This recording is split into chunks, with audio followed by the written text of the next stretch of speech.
नमस्कार। आज हम land degradation and conservation measures को पढ़ेंगे। भूमि निम्नीकरण और संरक्षण के उपाय। भूमि निम्नीकरण और संरक्षण के उपाय।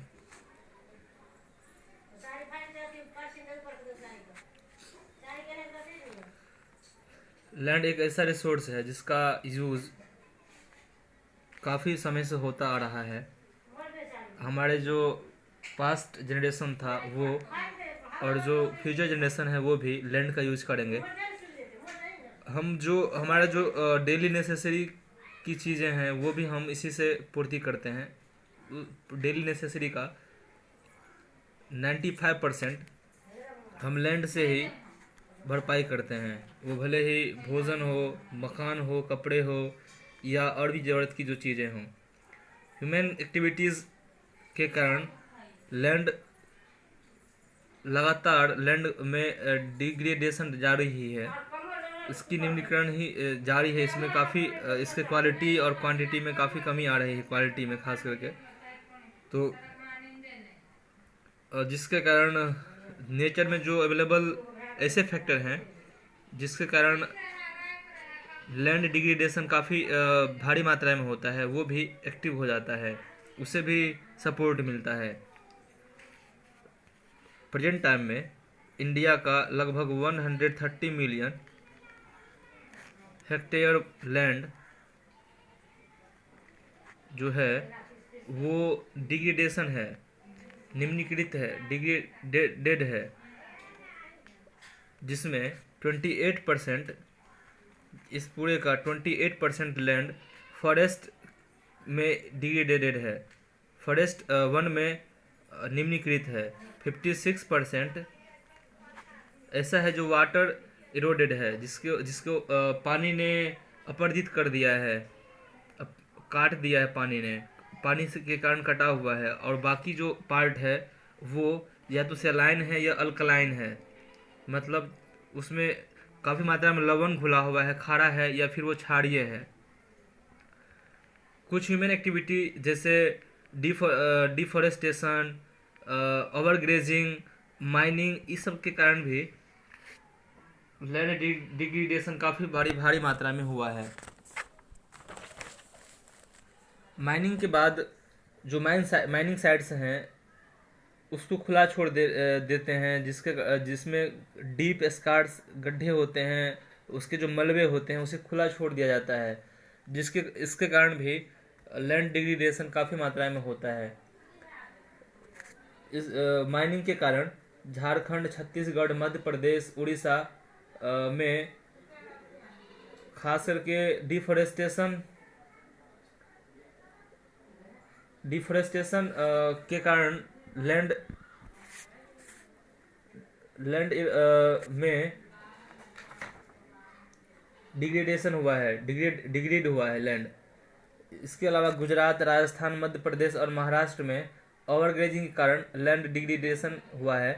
पंजाब, हरियाणा और पश्चिम उत्तर प्रदेश का जो पश्चिमी भाग है उसमें ओवर इरिगेशन के कारण, अधिक सिंचाई करने के कारण लैंड डिग्रेडेड हुआ है। जब ओवर इरिगेशन करते हैं तो उसके कारण काफ़ी मात्रा में लैंड डिग्रेडेड होता है, जिससे मिट्टी में, लैंड में, सॉइल में, जिसके कारण सॉइल में सैलिनिटी और अल्कलाइन की मात्रा बढ़ जाती है। कुछ मिनरल्स प्रोसेस होते हैं, जैसे सीमेंट इंडस्ट्री है जिसमें चूना पत्थर को पीसा जाता है, और फिर जैसे मिट्टी के जो बर्तन हैं, खास करके जो चीनी मिट्टी के बर्तन हैं उसमें जो चूना और प्लास्टर ऑफ पेरिस का इस्तेमाल करते हैं, उससे अधिक मात्रा में एटमॉस्फेयर में डस्ट पार्टिकल्स रिलीज होता है। और बरसात होने के बाद जब वो डस्ट पार्टिकल धरती पे आता है, नीचे आता है, तब वो लैंड सॉइल की ऊपरी परत पे बैठ जाता है, जिसके कारण वो वाटर को अंदर जाने से रोकता है। जो मिट्टी होता है, सॉइल होता है, वो वाटर को सोख नहीं सकता है उस परत के जमने के बाद, क्योंकि ये सब वाटर प्रूफ होता है। जैसे सीमेंट को आप कहीं डाल दें तो उसके नीचे से रिस्क करके पानी नहीं जा सकता है, उसका जो जाने का जो रास्ता होता है वही बंद हो जाता है। पिछले कुछ सालों में देश के अलग अलग भागों में जो इंडस्ट्रियल वेस्ट मटेरियल है, खास करके जो वाटर रिलीज होता है, वो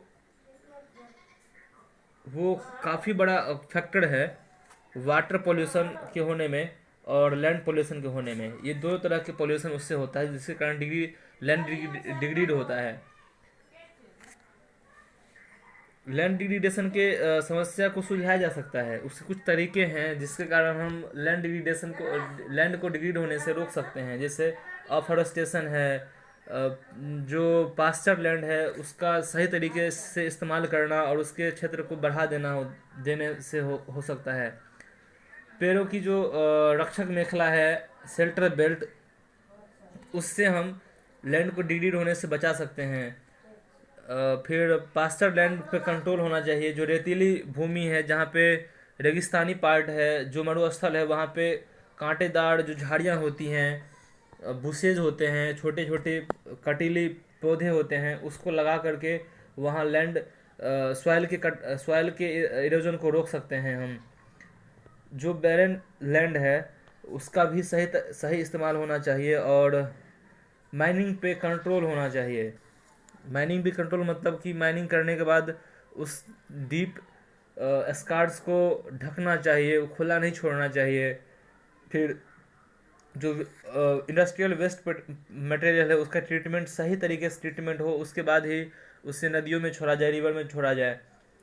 जिससे यदि नहीं ट्रीटमेंट के बगैर ही छोड़ा जाता है तो उससे दो तरह की परेशानियाँ आती हैं। एक वाटर पोल्यूशन होता है, दूसरा सॉइल पोल्यूशन, लैंड पोल्यूशन होता है, जिसके कारण लैंड डिग्रेडेड होता है। अब हम इसका नेक्स्ट टॉपिक पढ़ेंगे, सॉइल रिसोर्स। मृदा संसाधन। मृदा का अर्थ मिट्टी से है। जो मिट्टी या मृदा या फिर सॉइल हम अपने आसपास देख पाते हैं, उसको बनने में करोड़ों साल लगा है, काफ़ी समय लगा है। 1-2 इंच या कुछ 5 से 7 इंच मिट्टी को बनने में काफ़ी कई सौ साल लग जाता है। और 1 मीटर मिट्टी के बनने में लाखों और करोड़ों साल लग सकते हैं। तो ये हमारे लिए काफ़ी प्रीसियस रिसोर्सेज है, जिससे हमें सही तरीके से रख रखाव करना चाहिए और उसका सही इस्तेमाल करना चाहिए। सॉइल जितने भी प्लांट्स हैं या वेजिटेशंस हैं उसको न्यूट्रिएंट्स अवेलेबल करवाता है और उसके ग्रोथ में काफ़ी हेल्प करता है। सॉइल एक ऐसा सिस्टम है जिसमें कई ऐसे लिविंग थिंग्स या लिविंग ऑर्गेनिज्म पाए जाते हैं जो सॉइल के फर्टिलिटी को बढ़ाता है।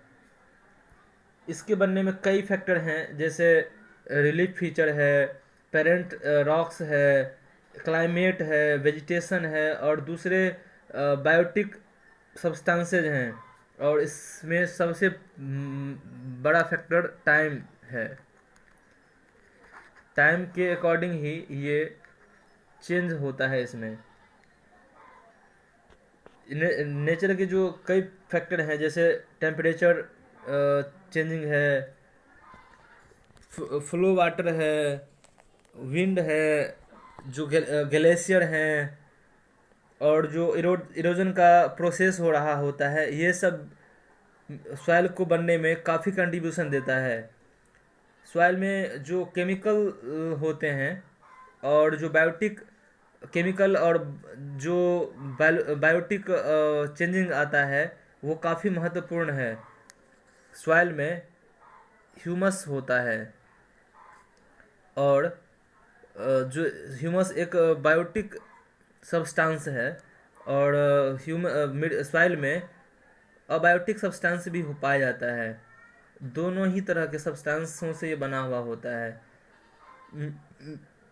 सॉइल के बनने के जो प्रोसेस होता है उस प्रोसेस को कई चीज़ कंट्रोल करता है, जैसे जैसे सॉइल का कलर क्या है, कितना गहराई पे वो है, उसका संरचना किस तरह से है, वो वो वो सॉइल जिस जिस रॉक से टूट के बना है उस रॉक्स का एज क्या है, वो कितना समय पहले उसका फॉर्मेशन हुआ था, और उसका जो केमिकल और फिजिकल प्रॉपर्टीज है उस बेसिस वो भी देखा जाता है। खास करके फिजिकल और केमिकल बेसिस पे इसे कई अलग अलग भागों में बांटा गया है, जिसके बारे में हम नेक्स्ट क्लास में पढ़ेंगे। यहाँ तक में किसी को परेशानी हो तो ज़रूर बताएंगे।